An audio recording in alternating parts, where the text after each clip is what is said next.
அஸ்ஸலாமு அலைக்கும் வரஹ்மத்துல்லாஹி வபரகாத்துஹு. கண்ணியத்திற்குரிய எல்லாம் வல்ல அல்லாஹுவின் நல்லடியார்களே, அல்லாஹுடைய பேரருளால் அவன் நம் மீது கடமையாக்கி இருக்கின்ற ஜும்மாவுடைய வணக்கத்தை நிறைவேற்ற வேண்டும் என்பதற்காக வேண்டியும், அவனுடைய மார்க்கத்தை அதன் தூய்மையான வடிவத்திலே அறிந்து நடைமுறைப்படுத்த வேண்டும் என்ற உயர்ந்த நோக்கத்திற்காகவும் நாம் எல்லாம் இங்கே ஒன்று குழும்பி இருக்கின்றோம். இந்த நேரத்திலே இன்னும் சில நாட்களில் புனிதமிக்க ரமலானுடைய மாதத்தை நாம் எல்லாம் அடைய இருக்கின்றோம். ஒரு பெரிய மகிழ்ச்சியோடும் ஆனந்தத்தோடும் அந்த ரமலானை நாம் எல்லாம் எதிர்பார்த்து கொண்டிருக்கிறோம். அல்ஹம்துலில்லாஹ். ரமலானை அடைய வேண்டும், அதில் நாம் நோன்பு நோக்க வேண்டும், இன்ன பிற அமல்கள் எல்லாம் செய்ய வேண்டும் என்ற சிந்தனை அல்லாஹுவையும் மறுமை நாளையும் நம்புகிற நமக்கு அதிகமாகவே இருக்கும் இன்ஷா அல்லாஹ். அப்படிப்பட்ட ரமலானுடைய நாட்களில் அல்லாஹு ரப்புல் ஆலமீன் ஏராளமான திட்டங்களை நமக்கு வழங்கி இருக்கின்றான். ஆனால் நாம் அதற்காக ஏற்படுத்தியிருக்க திட்டங்கள் என்னென்ன என்பதை நாம் சற்று நிதானமாக சிந்தித்து செயல்படுத்த கடமைப்பட்டிருக்கின்றோம். ஏனென்றால் ரமலானுடைய மாதம் என்பது மிகவும் புனிதமான, அதிகமான பாவங்களை அல்லாஹ் மன்னித்து அவனுடைய அருளால் நம்மை போர்த்தி கொள்கிற ஒரு மாதம். இந்த ரமலானுடைய மாதத்தை நாம் மிகவும் மகிழ்ச்சியாக, சந்தோஷமாக, அல்லாஹ்விடத்தில் அதிகமாக தௌபா தேடியவர்களாக இந்த மாதத்தை நாம் அடைய வேண்டும். அப்படிப்பட்ட இந்த மாதத்திலே அல்லாஹ் ரப்புல் ஆலமீன் எதற்காக இந்த ரமலானை தேர்ந்தெடுத்திருக்கிறான் என்பதை நாம் ஓரளவுக்கு விளங்கி இருக்கின்றோம். ஏன் இந்த ரமலானை அல்லாஹ் தேர்ந்தெடுத்திருக்கிறான், இந்த ரமலானிலே அல்லாஹ் நம் மீது ஏன் நோன்பை கடமையாக்கி இருக்கின்றான், இந்த ரமலானுடைய மாதத்திலே நாம் செய்கிற அமலுக்கெல்லாம் ஏராளமான நன்மைகளை அல்லாஹ் ஏன் வழங்குகிறான் என்பதை அறிந்தவர்களாக இருந்தாலும் கூட அதை நினைவுபடுத்தியவனாக நம்முடைய அடுத்த செய்திக்கு நாம் செல்லலாம். ஏன் அல்லாஹ் ரப்புல் ஆலமீன் ரமலானுடைய மாதத்தை தமக்கு தேர்வு செய்திருக்கிறான்? ஷஹ்ரு ரமலான் அல்லதீன உன்சில ஃபீஹில் குர்ஆன் ஃபமன் ஷஹித மின்குமு ஷஹ்ர ஃபல்யஸ்முஹு. இந்த ரமலானுடைய மாதத்தில் தான் அல்லாஹுடைய வேதமாகிய திருமறை குர்ஆனை நாம் அருளி இருக்கிறோம். இறைவனுடைய வேதம் இந்த மாதத்திலே அனுப்பப்பட்டதனுடைய நோக்கமாக தான் அல்லாஹ் ரப்புல் ஆலமீன் அந்த மாதத்தை யாரெல்லாம் அடைகிறார்களோ அதிலே அவர்கள் நோன்பு நோக்கட்டும். அப்ப நோன்பை அல்லாஹ் நம்மை வைக்க சொல்வதனுடைய முக்கியமான நோக்கம் ரமலானுடைய மாதத்திலே அல்லாஹுடைய வேதம் அருளப்பட்டதுதான் என்பதற்காகத்தான் நோன்பு வைக்கிறோம். ஆனால் இதில் கூட சில மக்கள் தவறான ஒரு புரிதலின் அடிப்படையில் நோன்பு வைக்கிறார்கள். எப்படி வைக்கிறாங்க? ரமலானுடைய மாசத்துல நம்ம நோன்பு வச்சோம்னா அது ஏழைகளுடைய பசியை நம்ம உணர்ந்துக்கலாம். எவ்வளவு ஏழைகள் சாப்பாடு இல்லாம கஷ்டப்படுறாங்க, அந்த மாதிரி பசியோடு இருக்கக்கூடிய பசியை உணர்வதற்காகத்தான் அல்லாஹ் நமக்கு நோன்பை கடமையாக்கி இருக்கிறானோ அப்படின்னு சில பேர் உணர்வதை கூட நம்மளால் அறிய முடிகிறது. ஆனா இதுவெல்லாம் செகண்டரி, மூணாவது பட்சத்துல உள்ள காரணங்கள் தான். இதுக்கெல்லாம் அல்லாஹ் வைக்கல. எதற்காக அல்லாஹ் நமக்கு ஏற்படுத்தி வைத்திருக்கிறான் என்பதை அவனே தெளிவா சொல்லிட்டான். ஏன்? உலகத்திலே சத்தியத்தையும் அசத்தியத்தையும் பிரித்து காட்டுகிற வேதமாகிய அல்லாஹுடைய வேதம் இந்த உலகத்திற்கு அனுப்பப்பட்டதனுடைய நோக்கம் தான் உங்களுக்கு ரமலானில் நாம் நோன்பு நோக்க சொல்லி இருக்கிறோம் அப்படின்னு அல்லாஹ் தெளிவுபடுத்திட்டான். ஆனா இன்னும் சில பேர் கூட என்ன வழங்குறாங்க, அல்லாஹ் ரமலான்ல ஏன் நோன்பு வைக்க சொல்லியிருப்பானா, நம்ம 11 மாசம் நிறைய சாப்பிடுறோம் இல்ல, எக்கச்சக்கமா போட்டு கிடிச்சு உள்ள அனுப்புறதெல்லாம் ஒரு மாசம் அதை சுத்தம் பண்றதுக்காக வேண்டி அதெல்லாம் இருக்குது. ஆரோக்கியம் எல்லாம் அதுக்குள்ள நுழைஞ்சு இருக்குது, நிறைய சயின்டிபிக் இருக்குது, நிறைய நன்மைகள் இருக்குது. அதை பற்றி பேசுவதா இருந்தா பல மணி நேரங்கள் பல செய்திகள் சொல்லலாம். ஆனா இவ்வளவு செய்திகள் அதற்குள்ள இருந்தாலும் கூட அல்லாஹ் நமக்கு அதற்காக தந்திருக்கிறானா? அதெல்லாம் நன்மை இருக்கிறது. ஆனா அது மக்கள் நினைக்கிறாங்க 11 மாசத்துடைய கழிவெல்லாம் அல்லாஹ் வெளியேற்றுவதற்கு தான் இந்த ஒரு மாசம் உடம்பு ஃபுல்லா சுத்தம் பண்ணிடுவான், உடம்பெல்லாம் ஃப்ரீ ஆயிடும், அதுக்காக அந்த கொழுப்பெல்லாம் குறைஞ்சிரும், அதுக்காக இதை கடமையாக்கி இருக்கின்ற மாதிரியான சில விளக்கங்களை சொல்றாங்க. ஆனா இதையெல்லாம் நம்ம ஒரு பெரிய பிரதானமான காரணங்களை எடுத்து வைக்க கூடாது. பிரதானமான காரணங்கள் அல்லாஹ் எதை சொல்லியிருக்கிறான் அதை முன்னிறுத்தணும். ஏன் இதை நினைவுபடுத்துகிறேன்? எல்லாருக்கும் இந்த செய்தி தெரிஞ்சதா இருந்தாலும் கூட இதை நினைவுபடுத்த வேண்டிய பொறுப்பும் கடமையும் நமக்கு இருப்பதனால எதனால் இது அனுப்பப்பட்டிருக்குது, இந்த வேதத்தினுடைய சிறப்பு அம்சம் என்ன, வேதத்தை அல்லாஹ் இந்த சமுதாயத்துக்கு அனுப்பி சத்தியத்தையும் அசத்தியத்தையும் பிரித்து காட்டுகிற மக்களை நேர்வழிப்படுத்துகிற, அசத்தியத்திலிருந்து மக்களை காப்பாற்றுகிற ஒரு பெரிய புனிதமான நூல் அல்லாஹ்வுடைய வேதம் அருளப்பட்டதுடைய நோக்கம்தான் அல்லாஹ் இந்த ரமலானை நமக்கு தேர்ந்தெடுத்திருக்கிறான். முதல் விஷயத்தை உள்ளத்திலே பதிவு செய்து கொள்ள வேண்டும். வேற எந்த காரணமும் அல்லாஹ் நமக்கு சொன்ன காரணம் இல்லை, அதுவெல்லாம் கூடுதலாக அதற்குள்ளே நுழைந்திருக்கிற புற காரணங்கள் தான். ஓகேங்க. ஒண்ணு. இரண்டாவது விஷயம் என்ன? அப்படிப்பட்ட இந்த ரமலானிலே அல்லாஹ் நம்மை நோன்பு நோக்க சொல்வதுடைய நோக்கம் என்ன? ரமலானை தேர்ந்தெடுத்ததற்கு ஒரு காரணத்தை அல்லாஹ் சொல்லிட்டான். அந்த ரமலானிலே அல்லாஹ் ஏன் நோன்பு வைக்க சொல்ல வேண்டும், அதனுடைய நோக்கம் என்ன என்பதையும் அல்லாஹ் தெளிவுபடுத்துகிறான். திருமறை குர்ஆனிலே அதையும் அல்லாஹ் சொல்லுகிறான். யா அய்யுஹல்லதீன ஆமனு, இறை நம்பிக்கை கொண்டவர்களே, குத்திப அலைக்கும் சியாம் கமா குத்திப அலல்லதீன மின் கபலிக்கும் லஅல்லக்கும் தத்தகூன். இறை நம்பிக்கையாளர்களை அழைத்து அல்லாஹ் சொல்லுகிறான், நம்பிக்கை கொண்டவர்களே, உங்களுக்கு முன் சென்றவர்கள் மீது நோன்பு எப்படி கடமையாக்கப்பட்டதோ அதுபோல உங்க மேலேயும் நோன்பு கடமையாக்கப்பட்டிருக்கிறது. ஏன் கடமையாக்கப்பட்டது? முன் சென்றவர்களுக்கு முன்னாடி நிறைய நோன்பு வச்சிருந்தாங்க. நீங்க வரலாற்று ரீதியாகவே நீங்க எடுத்து படிச்சு பார்த்தீங்கன்னா, நூஹ் அலைஹிஸ்ஸலாமுடைய காலத்திலிருந்து நோன்பு என்ற இந்த ஒரு பேட்டர்ன் இருக்கிறது. அது எப்படி வச்சாங்க, அவங்களுடைய நோன்புடைய விஷயங்கள்லாம் எப்படி இருந்ததுன்னா, நிறைய காரியங்களை மாத்தி மாத்தி நிறைய அறிவிப்பாளர்கள், நிறைய வரலாற்று தொகுப்பாளர்கள் மாத்தி மாத்தி சொல்றாங்க. ஆனா நோன்பு என்ற ஒரு சிஸ்டம் இருந்துச்சு. இன்னைக்கு நமக்கு வகுப்பட்ட மாதிரி நீங்க ஃபஜருக்கு முன்னாடி சாப்பிட்டு மகரிபில் வந்து நோன்பு திறக்கணும் என்ற இந்த சிஸ்டமேட்டிக்கே ரசூலுல்லாஹ் நமக்கு தந்தாங்க. ஆனா இதுக்கு முன்னாடியே நோன்பு நூஹ் அலைஹிஸ்ஸலாமுடைய காலத்துல இருந்து நோன்பு என்ற இந்த ஒரு சிஸ்டமேட்டிக் இருந்திருக்கிறது. அதுக்கு ஒரு உதாரணம் என்ன? மரியம் அலைஹிஸ்ஸலாமுடைய நோன்பை பற்றி அல்லாஹ் திருக்குர்ஆனிலே சொல்லுவான், நான் இன்று நோன்பு வைத்திருக்கிறேன், அதனால் நான் உங்க யார்கிட்டையும் பேச மாட்டேன். மரியம் அலைஹிஸ்ஸலாமை பற்றி அல்லாஹ் குர்ஆன்ல சொல்ல, மரியம் என்ற சூறாவை நீங்க படிச்சு பார்த்தீங்கன்னா அவங்க நோன்பு வைத்திருக்குன்னு சொல்லுவாங்க. ஆனா அவங்ககிட்ட நான் பேச மாட்டேன். அவங்களுடைய காலத்துடைய நோன்பு என்ன இருந்திருக்குது? பேசாம இருப்பது கூட ஒரு நோன்பா இருந்திருக்குது. அதனால ரசூலுல்லாஹ் கூட ஒரு ஜும்மா இந்த மாதிரி உரை நிகழ்த்தி கொண்டிருக்கும் போது, நான் பேசவே மாட்டேன், நான் இன்னைக்கு ஃபுல்லா நோன்பு வைக்க போறேன், வெயில்ல நிக்க போறேன்னு ஒரு சஹாபி நிப்பாங்க. ரசூலுல்லாஹ் சொல்லுவாங்க, அதெல்லாம் வேற தேவையில்லாத, வாங்க உள்ள வாங்க, நேரில் வந்து உட்காருங்க, அவர் நோன்பு மட்டும் கண்டினியூ பண்ண சொல்லுங்க, அவரை பேச சொல்லுங்கன்னு வாங்க. அப்ப இந்த மாதிரியான சில சிந்தனைகள், செயல்பாடுகள், வணக்கங்கள்லாம் இதற்கு முன்னாடி இருந்திருக்கிறது. அப்ப இதை எதற்காக சொல்றேன்னா, பல்வேறு நோன்பு என்ற இந்த சிஸ்டமேட்டிக் நூஹ் அலைஹிஸ்ஸலாம் காலத்திலிருந்து பல விஷயங்கள் இருந்தாலும் கூட நமக்கு அல்லாஹ் இந்த நோன்பை தந்திருப்பதனுடைய நோக்கம் என்ன? லஅல்லக்கும் தத்தகூன், நீங்கள் இறையச்சம் உடையவர்களாக, பயபக்தி உடையவர்களாக மாற வேண்டும். அதற்கு நாம் வந்து இருக்கிறதா? நாம் அப்படி தயாராக இருக்கிறோமா? இறையச்சம் உடையவர்களாக என் உள்ளத்தை நான் பக்குவப்படுத்தி இருக்கிறேனா? அதற்காக நான் தயாராகி கொண்டிருக்கிறேனா என்பதை நாம் சிந்திக்க வேண்டும். உண்மையே அல்லாஹ் அதைத்தான் எதிர்பார்க்க. உன்னை எப்படிப்பட்ட உள்ளம் உனக்கு ஏற்பட வேண்டும் என்றால், ஒரு இறையச்சம், அல்லாஹ்வை பற்றியான பயம், இறைவனுடைய வசனத்தை உன்னிடத்திலே சொன்னார், இறை தூதருடைய செய்தியை உன்னிடத்திலே சொன்னால், மார்க்கத்தை பற்றி உன்னிடத்திலே சொன்னால், மறுமையை பற்றி உன்னிடத்திலே சொன்னால், உன் உள்ளம் பயந்து அதன்பால் தன்னை பணிய வைக்கக்கூடிய பணிவாளராக என் உள்ளம் தயாராக இருக்கிறதா? அதற்காக என் உள்ளம் பக்குவப்பட்டிருக்கு. அப்படிப்பட்ட இறையச்சம் ஏற்பட்டால் என் நோன்பு பயனளிச்சிருக்கிறது. அந்த இறையச்சம் எனக்கு ஏற்படவில்லை, அல்லாஹ்வை பற்றியான பயம் இல்லை, நான் தப்பான செயலை விட்டு வெளியே வரல, பொய் பேசுறதை விட்டு வெளியே வரல, தப்பு செய்யறதை விட்டு வெளியே வரல, பிரார்த்தனத்தை விட்டு வெளியே வரல, ஹராமை விட்டு வெளியே வரல, எந்த செயலும் என் வாழ்க்கையிலே மாற்றமே ஏற்படவில்லை. ரமலான் எப்படி வந்து கடந்ததோ அதுபோலவே மற்ற மாதங்களும் கடந்து போகிறது என்று சொன்னார், என் வாழ்க்கையில் அதனால் நோன்பு வைத்தனால் எந்த பலனும் இல்லை. இதனால் என்ன பலன்? ஒண்ணும் இல்லையே. உனக்கு 11 மாசம் ஒரு மாதிரி சிஸ்டமேட்டிக் ஓடி இருக்கிறீங்க. ஒரு மாச காலம் அல்லாஹ்வுடைய சிறப்பை அல்லாஹ் சொல்லிவிட்டான், அதற்காக நோன்பு வைக்க சொல்லி திட்டத்தையும் தந்து விட்டான். அந்த நோன்பினால் உனக்கு ஒரு மாற்றம் ஏற்பட்டிருக்க வேண்டும் என்று அவன் விரும்புகிறான். ஆனா அந்த மாற்றம் இடத்துல இல்லப்பா, நான் எப்பயும் போல வியாபாரம் செய்யறேன், அது கலப்படமா செஞ்சா என்ன, ஏமாத்து செஞ்சா என்ன, பிரார்த்தனை சொன்னா என்ன, பொய் சொன்னா என்ன, அப்படியே ஓடிக்கொண்டிருந்தா என்னுடைய செயலில் எந்த மாற்றமும் இல்லையே. நபிகள் நாயகம் ஸல்லல்லாஹு அலைஹி வஸல்லம் அவர்கள் சொல்லுகிற செய்தியை பாருங்கள். அல்லாஹ் ரப்புல் ஆலமீன் இந்த ரமலான் வருகிறது என்று சொன்னார், அவன் பல்வேறு திட்டங்களை நம் முன் நிறுத்துகிறான். எப்படிப்பட்ட திட்டத்தை நிறுத்துகிறான்? ரமலான் வர்றதுக்கு அல்லாஹ் சொல்ல வேண்டிய அவசியம் இல்லை, நோன்பு சொன்னா ஒரு விஷயம் முடிஞ்சு போச்சு. ஆனா இறைவன் சொல்லுகிற செய்தி பாருங்க, புகாரில 1899 செய்தியாக ரசூல் ஸல்லல்லாஹு அலைஹி வஸல்லம் சொல்றாங்க, இதா தகல ஷஹ்ரு ரமலான ஃபத்தஹத அபுவாப ஸமா. அவங்க சொல்றாங்க, ரசூலுல்லாஹ் வந்து ரமலான் வந்து விட்டால் சொர்க்கத்துடைய வாயிலை அல்லாஹ் திறந்து வைக்கிறான்.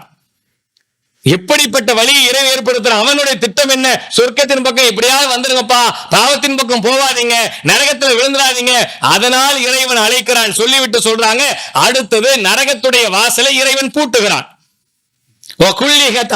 ஜஹன்னம், ஜஹன்னத்துடைய நரகத்துடைய வாசலை அல்லாஹ் அதை பூட்டுகிறான். ஷைத்தானுக்கு இறைவன் விளங்கிடுகிறான். அவனுடைய திட்டத்தை பாருங்க, அவன் அல்லாஹ் முன்னிறுத்துறான். நம்முடைய திட்டம் நம்ம முன்னிறுத்திருக்கிறோமா? யோசனை பண்ணி பாருங்க.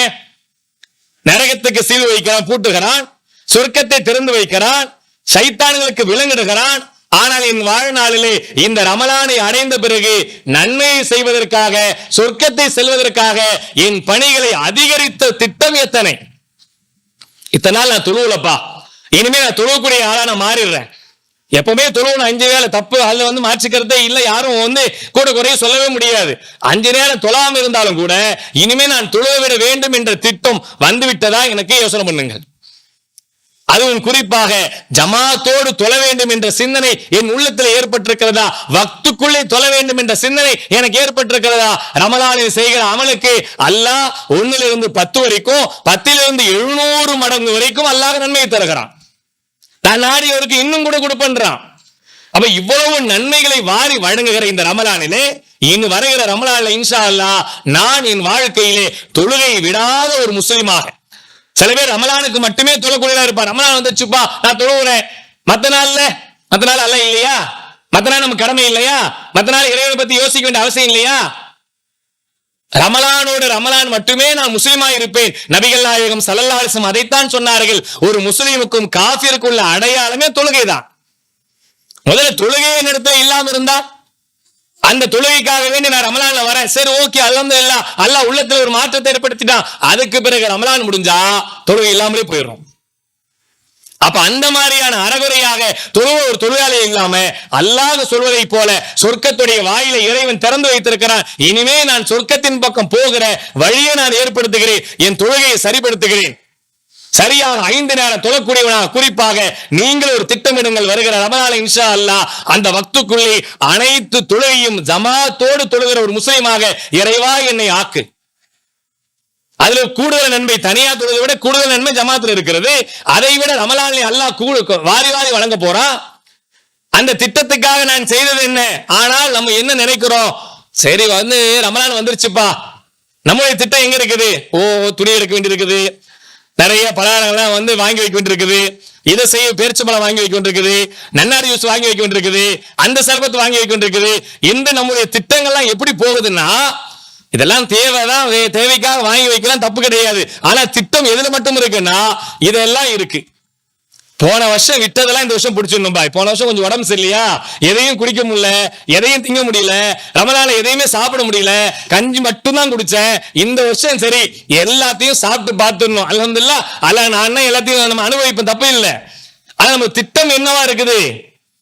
இதெல்லாம் ஏற்பாடு பண்ணணும், அதை வாங்கணும், இதை வாங்கணும், இப்படி வாங்கணும், அப்படி வாங்கணும் என்று இந்த பண்டங்களை வாங்குவதிலையும் துணியை வாங்குவதிலையும் தான் நம்முடைய சிந்தனைகள் அதிகமா போதே தவிர அமல்களை திட்டமிடுகிற சிந்தனை நம்ம இடத்துல எத்தனை பேர் இடத்துல அதிகரித்திருக்கேன்னு நம்ம சிந்திச்சு பார்க்க வேண்டும். இறைவன் அதற்காக இந்த நோம்பை கொடுத்திருக்கிறான், அதற்காக ரமலானை கொடுத்திருக்கிறான். போன வருஷம் ரமலான்ல ஹயாத்தோடு இருந்தவர்கள் இந்த வருடம் எத்தனையோ பேரை நாம் இழந்து விட்டு இருக்கிறோம். அடுத்த ரமலானில் நாம் கூட இருப்போமா என்று தெரியாது. ஒரு மிகப்பெரிய பாக்கியத்தை அல்லாஹ் வாரி வழங்குகிற, அருள்மழையை பொழிகிற, பாவத்தை மன்னிக்கிற எல்லா அற்புதத்தையும் இதிலே இறக்கி வைத்திருக்கிறான். ஆனால் அதற்கான திட்டங்களை நாம் வகுத்தே ஆக வேண்டும். கரெக்டா நம்முடைய தொழுகை எப்படி இருக்கணும்? ஜமாத்தோட தொழுகணும், இன்ஷா அல்லாஹ் வக்துக்குள்ள தொழுகணும். சில பேர் நோன்பு வச்சிருப்போம், எப்படி வைக்கிறோம்னா யாரையும் குறை சொல்வதற்காக இல்லை, என்னையும் சீர்படுத்துவதற்காக நான் இதை சொல்லுகிறேன். சகர் சாப்பிடுவோம், சாப்பிட்டோன்னு என்ன செய்வோம், பாங்குக்கு ஒரு 1/4 மணி நேரம் 20 நிமிஷம் இருக்குது அப்படின்னு அப்படியே சாஞ்சி தூங்கிடுவோம். இருக்கா? சகர் செஞ்சிருவோம், ஆனா ஃபஜ்ர் தொழுகை நம்ம இடத்துல இருக்காது. தொழுகைக்காக தான் அல்லாஹ் நோன்பு வைத்திருக்கிறான், இறையச்சத்திற்காக நோன்பு வைத்திருக்கிறான். ஆனால் நம்மள்ட்ட தொழுகை இல்லாமலே நோன்பு வைப்போம். சில பேர் இன்னும் கேட்டீங்கன்னா சகர் செஞ்சுட்டு தூங்கினாங்கன்னா அதோட மகரிப்புக்கு தான் எழுந்திருப்பாங்க. என்ன அப்ப எதுக்கு? அதனால நோன்புல என்ன ஃபீல் பண்ண முடியும்? யோசனை பண்ணி பாருங்க. சகர் செஞ்சுட்டு தூங்கினா அவர் மகரிப இஃப்தாருக்கு எழுந்திருப்பாரு, தொழுகையும் இருக்காது, நோன்பு வைத்தும் பட்டினியே இருந்திருப்பாரு.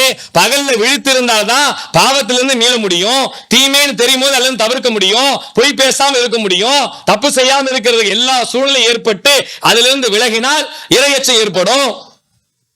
ஆனா நம்ம நோன்பு நிறைய நம்ம நோன்பை எப்படி கடக்கிறோம் என்று பார்த்தா ஏதோ கடமையா அதை நிறைவேற்றி வெளியே வந்துடுறோம். நம்மை சீர்தூக்கி பார்க்க வேண்டிய கடமை நமக்கு இருக்கிறது. வெறும் நோன்பை பசிக்காகவும் பட்டினிக்காகவும் அல்லாஹ் ஏற்படுத்தவில்லை. நபிகள் நாயகம் ஸல்லல்லாஹு அலைஹி வஸல்லம் சொன்னார்கள், நோன்பாளியை பற்றி தெளிவுபடுத்துகிறார்கள். யார் நோன்பு வைத்துக் கொண்டே பொய்யான பேச்சுக்களையும் தவறான செயல்களை விட்டு விலகவில்லையோ அவர் பசித்திருந்தும் தாகித்திருந்தும் அல்லாஹ்வுக்கு எந்த பலனும் இல்லை. இறைவனிடத்திலே நமக்கு பலன் கிடைக்கணும் என்றால் நான் நோன்பு வைத்திருக்கிற நேரங்கள்ல நம்மள்ட்ட யாராவது பேச வந்தாலோ சண்டை பிடிக்க வந்தாலோ தவறான பேச்சு பேசுகிற வாய்ப்பு ஏற்படுத்தாலோ நான் பொய்யா பேசாம தவறான விஷயத்தை பேசாம யாரிடத்திலையும் சண்டை பிடிக்காம யாரிடத்தையும் வம்புக்கு போகாம வந்த சண்டையை கூட நபி ஸல்லல்லாஹு அலைஹி வஸல்லம் சொல்றாங்க, நான் நோன்பாளிப்பா என்னை விட்டுடு என்று சொல்லுங்கள். அதை விட்டு விலகுங்க. அப்படிப்பட்ட என்ன வருதா? நோன்பு வைத்திருந்தா கூட நம்மால சொல்லுவான், பை அவரு நோம்பாளுதா நான் நோம்பாளுதா, அவர் 2 வார்த்தை பேசினா 4 வார்த்தை பேசினேன், நோம்புக்கு நோம்பு சரியா போச்சு இல்ல, அவரு நோம்பாளி நான் நோம்பாளி சண்டை போட்டுட்டோம் பாய். இந்த மாதிரியான சிந்தனையில நோன்பல்ல. நோன்பு வைத்திருக்கும் போது பண்பும் பக்குவம் பணிவும் நமக்கு அதிகரிக்க வேண்டும். நோன்பாளி அவர் அறியாமல் சண்டை போடுகிறார், அறியாம பேசுறாரு, அறியாம திட்டுறாரு, அறியாம சில வேலைகளை செய்கிறாரு, இப்படி எல்லாம் செய்யக்கூடாது. நபிகள் நாயகம் ஸல்லல்லாஹு அலைஹி வஸல்லம் உங்களுக்கு சொல்லல. நீங்க ரொம்ப டென்ஷன் ஆவறீங்க, நோன்பாளி டென்ஷன் ஆகாதீங்க, பொறுமையா இருங்க, பக்குவமா பேசிக்கோ, எதையும் சரி பண்ணுவோம். நோன்பு நமக்கு அதற்குத்தான் அருளப்பட்டிருக்கு, நம்மை பண்படுத்த. ஆனால் அதை அந்த செயலை செய்யாம நம்ம பேசிக்கிட்டு இருக்கிறோம் என்று அவர்களுக்கு நாம் அறிவுரை சொல்லுகிற நிலைமைக்கு என் நோன்பு ஏற்பட்டால் அதிலே நான் பலனடைந்திருக்கேன் என்று அர்த்தம். இல்லை என்று சொன்னால் 10ஓடு 11 அத்தோடு இது 1 என்று நோன்பு கடந்து போயிருக்குமே தவிர அதனால் எனக்கு பெரிய மாற்றம் ஏற்பட்டிருக்கிறார். உண்மையிலே அல்லாஹ் தருகிற இந்த அற்புதமான இந்த செயல்களை எல்லாம் சிந்தித்து பார்க்கும் பொழுது உள்ளமெல்லாம் நிகழ்கிற செய்திகள் எல்லாம் பார்க்கலாம். நபிகள் நாயகம் ஸல்லல்லாஹு அலைஹி வஸல்லம் சொல்லுகிற ஒரு செய்தியை பாருங்க. நோன்பாளிகளுடைய வாய்களில் இருந்து வருகிற வாடை நம்ம யாராலும் தாங்க இயலாது. அது உண்மையே வயிறு காலியா இருக்கும், ஒரு கேஸ் ஃபார்ம் ஆகி அதுல இருந்து ஒரு வீச்சம் வரும், ஒரு வாசம் வரும், அதை நம்மால் தாங்க முடியாது. பக்கத்தில் இருக்கக்கூடிய அவங்களுக்கும் ஒரு டிஸ்டர்ப் தான் இருக்கும். ஆனால் இந்த ஒரு விஷயத்தை நபிகள் நாயகம் ஸல்லல்லாஹு அலைஹி வஸல்லம் அவர்கள் சொல்லுகிற செய்தியை பாருங்கள். அல்லாஹ் ரப்புல் ஆலமீன் இந்த நோன்பாளிகளுடைய கிரேடையும் அந்தஸ்தையும் மரியாதையும் கண்ணியத்தும் எவ்வளவு உயர்வான இடத்தை வைத்திருக்கிறார் என்பதற்காக. அல்லாஹ்வின் தூதர் சொல்கிறார்கள், இறைவனிடத்தில் இருக்கிற அது வார்த்தை அப்படிதான் வருது, அல்லாஹ்விடத்தில் இருக்கிற சொர்க்கத்தின் கஸ்தூரி மணத்தை விட அல்லாஹ் இந்த வாடையை சிறந்ததாக ஆக்கியிருக்கிறான். இறைவனிடத்திற்கு அந்த கஸ்தூரியை ஏதாவது ஒப்பிட்டு இந்த உலகத்தில் சொல்ல முடியுமா? கஸ்தூரியும் பேசிக்கிறோம், அந்த கஸ்தூரி மஞ்சள் என்ன வாசனை, எப்படி இருக்கும், ஏது இருக்கும், அதெல்லாம் நமக்கு கொஞ்ச காலம் தெரியும். ஆனால் இதை விட பல மடங்கு உயர்வான இடத்தில் இருக்கிற அல்லாஹ்விடத்தில் இருக்கிற கஸ்தூரி மணத்தை விட சிறந்ததை யாரு? நோன்பாளிகளுடைய வாய்களில் இருந்து வருகிற வாடை. அல்லாஹ் நமக்கு எவ்வளவு கண்ணியத்தை இஸ்ஸத்தை கொடுக்குறான் பாத்தீங்களா? இந்த நோன் யாருக்கு அப்படிப்பட்ட இஸ்ஸத்து? யார் இறைவன் சொல்வதை போல நோன்பு வைத்து பாவத்திலிருந்து விலகி தப்பான பேச்சுக்களை விட்டு தவறான அசிங்கங்களை விட்டு விலகி இருக்கிறார்களோ அப்படிப்பட்ட நோன்பாளிகளுடைய வாய்கள் இருந்திருக்கிற வாடை அல்லாஹ்விடத்தில் இருக்கிற கஸ்தூரியை விட சிறந்ததாக இருக்கும் நிச்சயமாக இன்ஷா அல்லாஹ். நம்ம அப்படியான ஒரு நிலையிலே நம்ம ரமலான்ல நம்முடைய அமல்களை பார்க்கும் பொழுது பிறர் நம்மை பார்த்து மாற்றம் ஏற்பட வேண்டும். பரவாயில்லையா, அல்லாஹ் கரெக்டா ஒரு நோன்பு வந்துருச்சு, தன்னை சீர்படுத்திக்கிட்டாரு, முன்கூட்டியே திட்டமிட்டாரு, கரெக்டா பள்ளிவாசல் டைமுக்கு போயிடுறாரு, டைம் ஜமாத்தை பிடிச்சிடறாரு, தொழுகையில போய் நிற்கிறாரு, இரவு தொழுகைகளை வீடுகளில் கடைபிடிக்கிறாரு, வாய்ப்பு இருந்தா பள்ளிவாசலுக்கு வராரு என்ற எல்லா திட்டங்களையும் நாம் ஏற்படுத்த வேண்டும். ஆனா பல பேர் நம்ம இரவு தொழுகையை ஈடுபடுகிறோமா? பள்ளிவாசல வந்து ஜமாத்துல கலந்துக்கிட்டே முடிஞ்சா வரலாம், அது கடமை. இங்க வந்து கட்டாயமா நிக்கணும் அவசியம் இல்லை. முடிந்த அளவுக்கு பள்ளிவாசல் நம்ம ஏன் வரோம்? வந்து நம்ம குரான் வசனம் கொஞ்சம் காலம் தெரியும், நிறைய தெரியாது.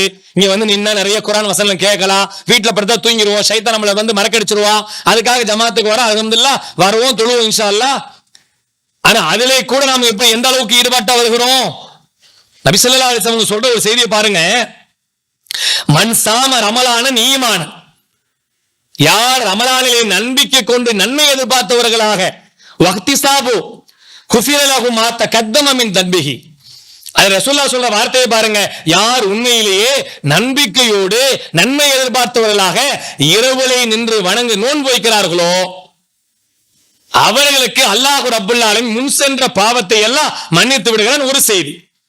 அதே ஸ்லாங்கில் இன்னொரு செய்தி வருகிறது. நம்பிக்கை கொண்டு நன்மை எதிர்பார்த்து யார் இரவுலை நின்று வணங்குகிறார்களோ அவர் செய்த முன் சென்ற பாவத்தையும் அல்லாஹ் மன்னித்து விடுகிறான். ரெண்டையும் ஒன்னோட ஒண்ணு போடுறாங்க. ஒண்ணு நன்மை எதிர்பார்த்து நோன்பு வைக்கணும், நம்பிக்கையோடு எதிர்பார்த்து வைக்கணும். அப்படி வைத்தால் முன் சென்ற பாவத்தை எல்லாத்தையும் அல்லாஹ் மன்னிச்சிடுறான். அதே போல நன்மை எதிர்பார்த்து நம்பிக்கை கொண்டு யார் நின்று வணங்குகிறார்களோ அவர் செய்த முன் செய்த பாவங்களையும் அல்லாஹ் மன்னித்து விடுகிறான். இந்த இரவு தொழுகை எவ்வளவு பாவ மன்னிப்பு அல்லாஹ் தருகிறான். என் வாழ்க்கையிலே இந்த இரவு தொழுகைக்காக, தஹஜ்ஜுதுக்காக, ஸலாத்துல் லைலுக்காக நான் பாடுபட்ட நேரம் ஒதுக்கிய காலம் எத்தனை. இரவுல நின்று வணங்க வேண்டிய பாவ மன்னிப்பு செய்வன ரசூலுல்லாஹ் அந்த இரவு விஷயத்தை பற்றி நின்று வணங்குறாங்களே, நமக்கு கடமை இல்லை. ரசூல் ஸல்லல்லாஹு அலைஹி அவங்களுக்கு அது கடமை. கடமையாக நின்று தொழுதாங்க, வணங்குனாங்க, இரவு முழுக்க நின்று தொழுகிறாங்க. எந்த அளவுக்கு அன்னை ஆயிஷா ரலியல்லாஹு அவர்கள் அறிவிக்கிறார்கள், அல்லாஹ்வின் தூதரே இப்படியே செய்தி வருகிறது, முன்பின் பாவத்தை எல்லாம் அல்லாஹ் உங்களுக்கு மன்னிச்சுட்டானே, நீங்க நின்று இப்படி வணங்கணுமா? எதுக்காக? காலெல்லாம் வீங்குற அளவுக்கு. பொதுவா நின்னுகிட்டே இருந்தா, தொங்க விட்டுக்கிட்டே இருந்தா கால் வீங்கும். ட்ரெயின்ல, பஸ்ல, காரெல்லாம் நீங்க உட்காந்து போனீங்கன்னா உங்களுக்கு நல்லா ஃபீல் ஆவீங்க. கால் அப்படியே சொரந்து போய் பொதன்னு வீங்கி இருக்கும். ஒரே மாதிரி நின்றுட்டு ஒரே மாதிரி உட்காந்து போனீங்கன்னா. ரசூல் ஸல்லல்லாஹு அலைஹி அவர்கள் தொழுததன் காரணமாக காலெல்லாம் வீங்குகிறது. அல்லாஹ்வின் தூதர் ஸல்லல்லாஹு அலைஹி வஸல்லம் பார்த்து கேட்கிறாங்க, காலெல்லாம் வீங்குற அளவுக்கு தொழுவுறீங்களே, உங்க முன்பின் பாவத்தை எல்லாம் அல்லாஹ் மன்னிச்சுட்டானே, ஏன் அப்படி தொழுவுறீங்க? ரசூலுல்லாஹ் சொன்ன வார்த்தை என்ன? அப்தன் ஷகூரா, இறைவனுக்கு நான் நன்றி உள்ள அடியானாக இருக்க வேண்டாமா? இறைவன் நமக்கு தந்திருக்க அருளையும் கிருபையும் கருணையும் எத்தனையோ ரஹமத்துகளை வாரி வாரி வழங்கி இருக்கிறானே, அவனுக்கு நன்றி சொல்வதற்காக இந்த ஒரு மாதத்திலே இரவு நேரங்களிலே நேரத்தை ஒதுக்கி என்னால் தொழ முடியவில்லை என்று சொன்னார். நம் பாவத்தை மன்னிப்பதற்காக இறைவன் தந்திருக்கிறான். கட்டாயம் இல்லை, சுன்னத்துதான். ஆனால் அவ்வளவு நன்மை அதுக்குள்ள இருக்கே. வேற மாதங்களை நமக்காக ஒதுக்குறது ரொம்ப ரேர். இதுல செஞ்சால் பல மடங்கு நன்மை அல்லாஹ் தருகிறான். பாவத்தை மன்னிச்சிடறான், முன் சென்ற பாவத்தையும் மன்னிச்சிடறான், அந்தஸ்துகளை உயர்த்தறான். இவ்வளவு வாய்ப்பு இருக்கிற இந்த விஷயத்தை நீங்கள் திட்டமிடுங்கள். நாம் எல்லோரும் திட்டமிடுவோம். வருகிற ரமலானை இன்ஷா அல்லாஹ் முன்கூட்டியே அதற்காக முறையாக பயனுள்ளதாக்குவதற்காக இப்பவே உங்களுடைய பர்ச்சேஸ் கூட முடிச்சிருங்க. சில பேர் எப்ப துணி எடுக்க போவோம் தெரியுமா? இருக்கிறதுல சிறந்த ஆடை போட்டா சிறப்பு தான். அது புது துணி வேணும்னா வாங்கிக்கலாம். எப்ப போவாங்க? ஒற்றைப்படை இரவுல தான் போவோம். ஏன்னா அப்பதான் கண்ணு விழிச்சுட்டு இருப்போம். இரவு முழுக்க போய் பர்ச்சேஸ் பண்ணலான்ட்டு அங்க போய் துணி எடுப்போம், இங்க போய் ஸ்வீட் சாப்பிடுவோம், அங்க போய் பிரியாணி சாப்பிடுவோம், இந்த கடையில டீ சூப்பரா இருக்கும், அங்க பட்டர் ஜாம் சூப்பரா இருக்கும். மவுண்ட் ரோடுக்கு போய் சாப்பிட்டாதான் ஒரு சூப்பரா ரமலான் போன மாதிரி இருக்கும். அப்படி நம்முடைய எண்ணம் ஃபீல் எங்க வருது? நாம் நன்மையை சம்பாதிக்க வேண்டிய, இரவு முழுக்க திக்ர் செய்ய வேண்டிய, பாவ மன்னிப்பு தேட அந்த நேரத்தை எப்படி வீணடிக்கிறோம்? ஊரா சுத்தி, குறிப்பா இளைஞர்கள் எவ்வளவு பேர் அதை வீணடிக்கிறாங்க. தொழுவா பள்ளிக்கெல்லாம் இல்ல, ஒரு அட்டியா அங்கங்க நிப்பாங்க குரூப்பா. அவங்க செய்யற வேலை என்ன? ஊரு எல்லாத்தையும் பேசிவிட்டு எங்கெல்லாம் டீ நல்லா இருக்கும், எங்கெல்லாம் சாப்பாடு நல்லா இருக்கும், எங்கெல்லாம் இது நல்லா இருக்கும் அப்படின்னு திட்டமிட்டு ஊர் ஃபுல்லா சுத்துவோம். எல்லாரும் சிந்திப்போம் இன்ஷா அல்லாஹ். வர ரமலான் அப்படி கடந்துட வேண்டாம். இது அதுக்காக அனுப்பப்பட்டது அல்ல. திட்டமிட்டு தொழுவதற்காக, மன்னிப்பு கேட்பதற்காக, தௌபாவுக்காக, இஸ்திக்பாருக்காக அந்த நேரத்தை ஒதுக்குவோம். வீணாக எங்கேயும் அலைந்து தேவையில்லாத பிரச்சனைகளையும் பெலாவளையும் போய் விழுவதை விட இறைவனிடத்திலே மன்றாடுவோம், மன்னிப்பு கேட்போம். அதற்காக திட்டமிடுங்க. முன்கூட்டே இப்பெல்லாம் என்னன்னா, ரமலானதாவே புது பர்ச்சேஸ் எல்லாம் பண்றதுக்கு புது கலெக்ஷன் எல்லாம் வரும்.